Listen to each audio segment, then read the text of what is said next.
Okay, we're ready to start the first task in initiation, which is to assess the project and develop a feasibility study. Now, this doesn't have to be a 500-page document. It could go on a sheet of paper. But what you're doing is you're talking to the sponsor and stakeholders about what they want, what the need is, what the problem, what the idea is. And you're assessing it in terms of its feasibility from a technical point of view, financial point of view. You're talking to them about how they're going to measure success. Because if you don't know what the end result is, and oftentimes the executives, the sponsor, doesn't know what the end result is, you have very little chance of succeeding. And that's one of the real strengths of this first task, is the project manager is given an opportunity to assess the project and look at it in terms of what the deliverables have to be, in terms of the scope, and also the major deliverables that'll sort of take us from where we are now to the end result, the scope, and they're all measured outcomes.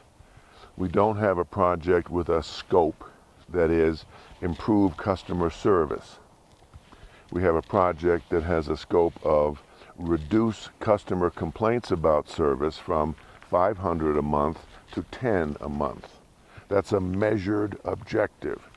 That's the success criteria for the project. And then we back off and identify the high-level deliverables, which may include that 95% of our customer service reps can answer the top 20 customer inquiries in less than 60 seconds.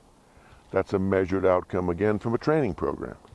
And that's the way we are building these high-level deliverables, so there are clear success criteria for every step in the project. Now, sometimes the sponsors have trouble coming up with these.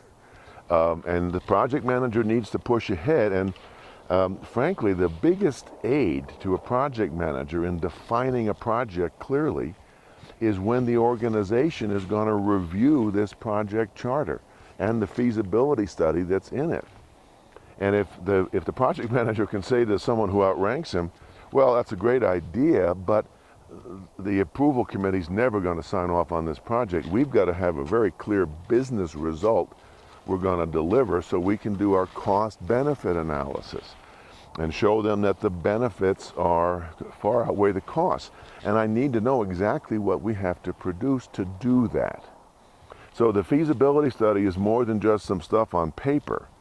It's a good testing ground to be sure the ideas make sense and the ideas have some benefit before we even go as far as the charter